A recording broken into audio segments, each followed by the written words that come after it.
Question number 9. Show that each of the relation are in the set A is equal to x belongs to z integers such that x की value होनी चाहिए 0 से लेकर 12 तक के बीच में लाई करे। Given by this a comma b के बीच में रिलेशन दे रखा है कि a माइनस b का modulus is always multiple of 4। Okay, जो भी हमें एलिमेंट यूज़ करने हैं इस रिलेशन के अंदर, सेट ए के अंदर एलिमेंट्स हैं x की वैल्यू 0 से स्टार्ट होकर 12 तक इक्वल टू का निशान है यहाँ पर। तो इसका मतलब है 0 और 12 को भी आपको इंक्लूड करना है। तो यहाँ पे ये हो जाएगा 0 1 2 3 4 5 अप टू 12 तक, ये वैल्यूज़ आपको यूज़ करनी है। अब इन वैल्यूज़ का यूज़ करते हुए फर्स्ट पार्ट का रिलेशन बनेगा। रिलेशन के एलिमेंट्स क्या बनेंगे वो देखते हैं। तो सबसे पहले बताओ 4 के मल्टीपल क्या होते हैं। 4 की टेबल होती है। तो देखो, अगर हम बात करें कोई भी मल्टीपल को लिखते हैं तो ऐसे लिखते हैं 4 इंटू 1 4 इंटू 2। तो 4 1 ज़ा 4 हो गया, 4 2 ज़ा 8 हो गया, 4 इंटू 3 लिखेंगे तो ये 12 हो जाएगा। ऐसे ही 4 इंटू 0 इज़ 0, तो ये 0 भी 4 का मल्टीपल होता है। तो ये एलिमेंट्स आ गए। अब रिलेशन के अंदर पेयर बनाने हैं।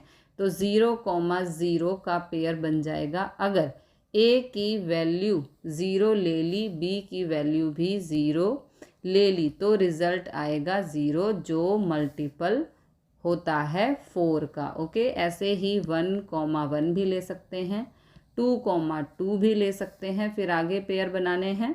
1,5 का पेयर बन रहा है। 1 और 5 का डिफरेंस है 4 जो कि मल्टीपल ऑफ 4 है। ऐसे ही 5,1 का भी पेयर बन रहा है। फिर 1,9 का बन रहा है, 9,1 का बन रहा है। फिर बन सकता है पेयर 2,10 या 2,6 का बन जाएगा, 6,2 का बनेगा। इस प्रकार बहुत सारे पेयर यहाँ पर बन सकते हैं। अब कंडीशन चेक करते हैं कि ये रिफ्लेक्सिव सिमेट्रिक या ट्रांजिटिव है या नहीं है। तो सबसे पहले रिफ्लेक्सिव चेक करना है। अगर a, बिलोंग्स टू r है तो रिलेशन रिफ्लेक्सिव होगा। तो देखो 0,0 1,1 2,2 इनका रिजल्ट हमेशा आएगा 0 जो कि मल्टीपल ऑफ 4 है। तो यहाँ पे लिखेंगे 0,0 1,1 2,2 बिलोंग्स टू रिलेशन है, सो रिलेशन इज रिफ्लेक्सिव। अब सेकंड चेक करना है, इसमें चेक करना है सिमेट्रिक। तो सिमेट्रिक की कंडीशन होती है a, b belongs to r है तो b, a भी बिलोंग्स टू r होना चाहिए। तो देखो 1,5 और 5,1 बिलोंग्स टू r है तो r इज सिमेट्रिक। ओके, अब चेक करना है ट्रांजिटिव।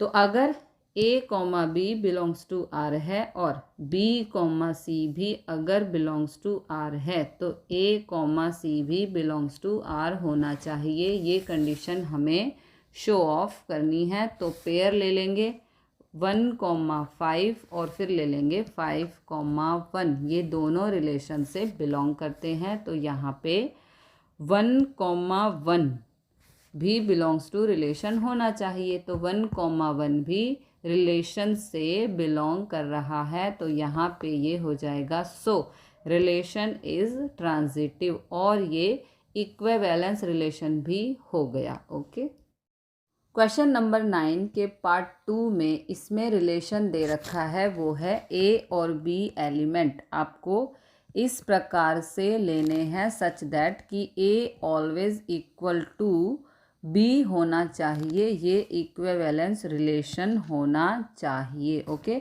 अब यहाँ a और b ऑलवेज इक्वल लेने हैं तो इसका मतलब हमारा जो रिलेशन के अंदर पेयर बनेंगे वो होंगे 0,0 a और b की वैल्यू सेम होगी 1,1 2,2 3,3 और एलिमेंट्स यूज़ करने हैं 12 तक। तो 12, ये हमारे पेयर बनेंगे। अब ये कंडीशन शो कर रही है रेफ्लेक्सिव रिलेशन की, तो यहाँ पे लिखेंगे A is equal to A या फिर B is equal to B है। मतलब A की वैल्यू जो हम ले रहे हैं वही हमें B की लेनी है। B की वैल्यू जो हम ले रहे हैं वही हमें B की लेनी है। तो यहाँ पे लिखेंगे सो R इज़ रेफ्लेक्सिव। साथ में कंडीशन भी लिखेंगे A, या फिर B, बिलोंग्स टू R। अब सेकंड है सिमेट्रिक।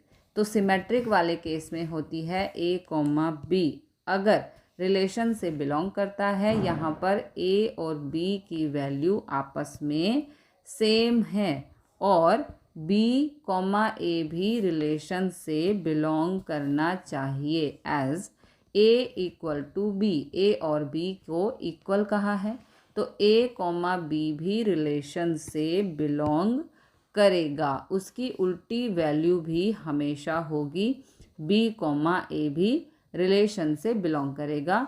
A बराबर B है तो A, B belongs to relation होगा, तो ये हो जाएगा सो R इज सिमेट्रिक। अब थर्ड कंडीशन चेक करनी है ट्रांजिटिव के केस में हमें 3 वैल्यू यूज़ करनी होती है A, B, C। तो यहाँ पर हम मान लेते हैं A, B belongs to R है एंड B, C भी बिलोंग्स टू R है, यानी कि रिलेशन में है।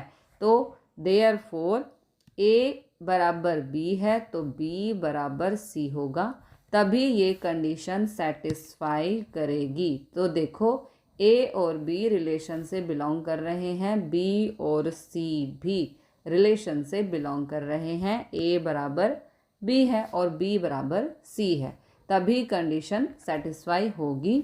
ये तीनों एलिमेंट्स आपस में इक्वल होंगे और तभी रिलेशन से बिलोंग करेंगे। तो इसका मतलब A और C भी, A, C भी बिलोंग्स टू रिलेशन, मतलब A बराबर C। ओके, तो यहाँ पे लिखेंगे R is transitive, so R is equivalence. अब साथ में एक कंडीशन दे रखी है, find the set of all elements related to one each case. Okay, हमें बताना है कि दोनों केसेस में ऐसे एलिमेंट हमें फाइंड करने हैं जो कि 1 के साथ रिलेट करते हों। तो फर्स्ट पार्ट के अंदर जो सेट बन रहा है सेट A, इसके अंदर एलिमेंट होंगे 1, 5, 9, 1, 5 और 1, 9। इनमें 1 यूज़ हो रहा है तो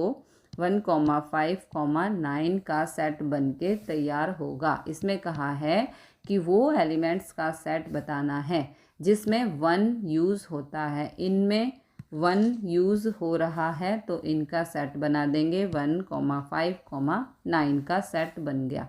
ये आंसर हो गया फर्स्ट वाले पार्ट का। ओके, सेकंड वाले पार्ट में कहा है A बराबर B होना चाहिए। यहाँ पर A बराबर B होना चाहिए, तो यहाँ पे सेट बनेगा ओनली 1 एलिमेंट आएगा 1, क्योंकि हमें एक का ही सेट बनाना है, एक एलिमेंट यूज़ होना ज़रूरी है। तो A की वैल्यू अगर 1 होगी तो B की वैल्यू भी 1 होगी, तो सेट A हो जाएगा 1, ये आंसर हो जाएगा। 2, 3, 4, 5 और कोई एलिमेंट हम यूज़ नहीं करेंगे, क्योंकि उसने स्पेशली मेंशन कर रखा है कि हमें जो सेट बनाना है वो रिलेटेड टू 1 होना चाहिए।